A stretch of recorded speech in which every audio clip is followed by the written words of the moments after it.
Le paso la palabra a Hugo, así que bueno, el libre para estar acá. Bueno, muchas gracias. Bueno, gracias por la invitación. A ver, yo quiero dejarles un mensaje corto y bastante optimista. Normalmente cuando llegan nuevas formas de comercio, nuevos negocios o desarrollos sobre todo tecnológicos, nos pasa, sobre todo en países como el nuestro, que tenemos una legislación escrita, desde la Constitución hasta todos los códigos que van para abajo, como el Código Civil que decía Daniel, que ahora se viene nuevo a partir de mañana. Nos pasa que inmediatamente sentimos una especie de pánico o necesidad urgente de que eso esté regulado. O nos sentimos que no sabemos qué clase de negocio estamos haciendo, qué contingencias, los riesgos estamos corriendo, porque nos faltan normas, como estamos acostumbrados a que haya en muchos de los otros sectores o actividades de la economía. Y en realidad lo que hay que pensar es que en nuestro país, ya vamos casi por la ley número 27.000, las cuales no todas están vigentes, pero las leyes, las resoluciones, los decretos, las disposiciones de los órganos del Estado, y además los fallos de los jueces, el abogado llamamos de jurisprudencia, crean un conjunto normativo que en realidad prácticamente es suficiente para regular casi todas las actividades nuevas que se van creando o van apareciendo. Y ese es el caso de los bitcoins. Recién Daniel les explicaba en detalle muchas de las cosas fiscales. Y la verdad que uno, la primera impresión que tendría, sin ser abogado ni fiscalista, diría, la verdad que en lo fiscal seguramente los bitcoins no hay nada escrito, no sé cómo tributar, no sé cómo pagar. Y la realidad es que con lo que ya hay, con los impuestos que ya tenemos, quizás haya que hacer algún ajuste por alguna normativa menor, alguna resolución de FIP o en las direcciones de renta, pero en realidad las estructuras normativas ya las tenemos y se pueden aplicar perfectamente a la operatoria que tenemos en Bitcoin. Miren, les doy otro ejemplo. Hace unas poquitas semanas salió para mí una muy buena noticia para los bitcoineros, muy legal y por eso no tuvo tanta trascendencia, que es que la Corte Suprema de Justicia de la Nación rechazó un recurso que había interpuesto una de las partes en un juicio para entender en un juicio, o sea, para fallar en un juicio sobre el contado con liqui. Ustedes seguramente habrán escuchado. ¿Qué es el contado con liqui? Seguramente todos saben, pero un repaso dicho con los términos menos legales posibles. El contado con liqui es la compraventa de bonos y hoy se utiliza para tratar de ingresar o egresar divisas al país. Concretamente este fallo del que hablo, que es el fallo en el cual el Banco Central de la República Argentina sumarió y denunció al Banco Francés y a una serie de personas físicas por una supuesta infracción a la ley penal cambiaria. El punto era que lo que hacía el Banco Francés, como lo hacen un montón de otras instituciones, y que efectivamente fue declarado como legal, es venderle a sus clientes bonos.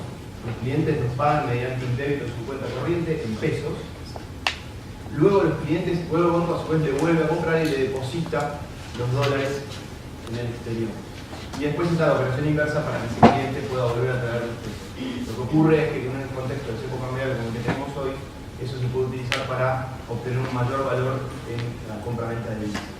Bueno, lo que decía el Banco Central es, acá en realidad lo que estás haciendo es ir por el costado del régimen cambiario y estás haciendo operaciones de ingreso y egreso de divisas, de dinero, sin cumplir con todos los requisitos que tiene que cumplir, por ejemplo, un jefe de cambio o un banco para hacer este tipo de operaciones.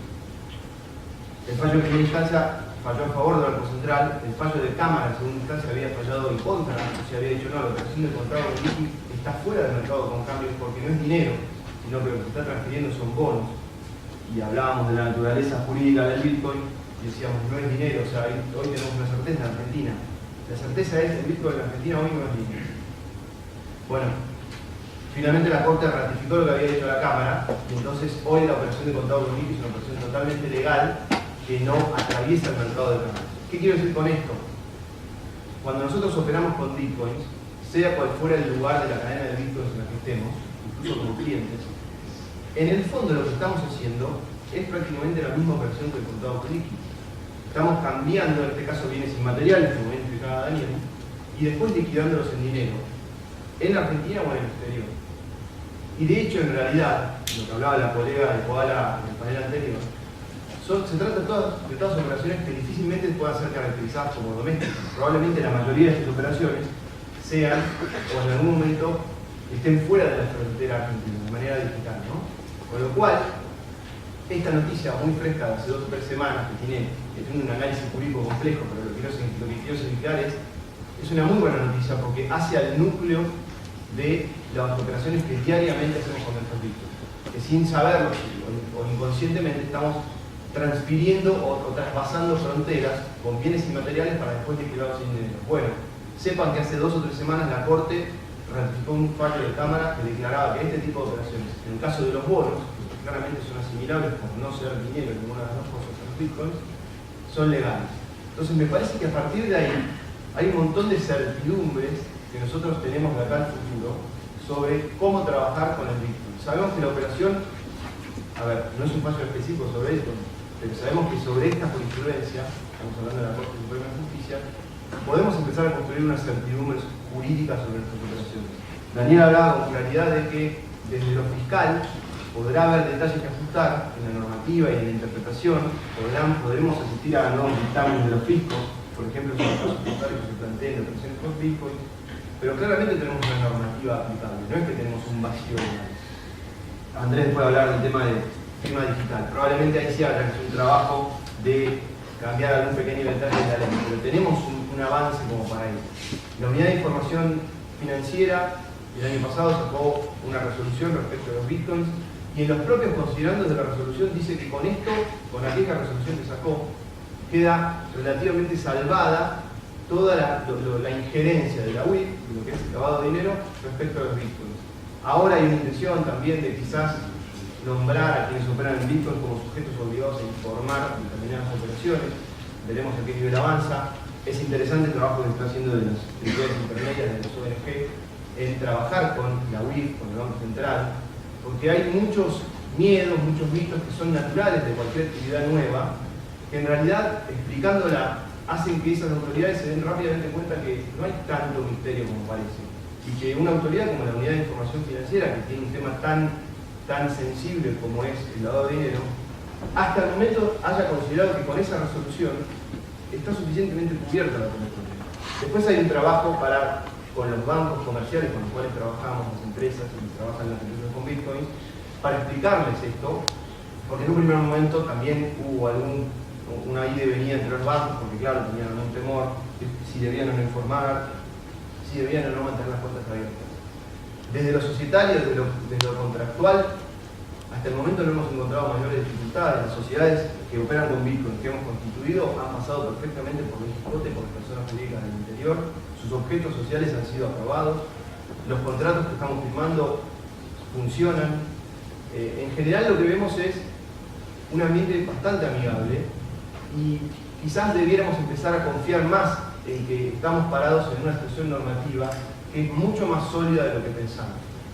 Es natural y es sano que nos preocupemos y es importante que los empresarios, sobre todo los empresarios jóvenes, nos ocupemos, aún no siendo abogados, de saber cuál es nuestra realidad normativa y nuestro encuadre, para evitar contingencias y para hacer un negocio todo lo transparente que se pueda. Pero lo que le quiero dejar como mensaje es un mensaje alentador. No hace falta un exceso normativo para tener un encuadre jurídico válido. Y como reflexión final, les pongo un ejemplo totalmente contrapuesto a los bitcoins. La actividad agropecuaria. Si la de bitcoins es una actividad nueva, la agropecuaria es la actividad más vieja del mundo.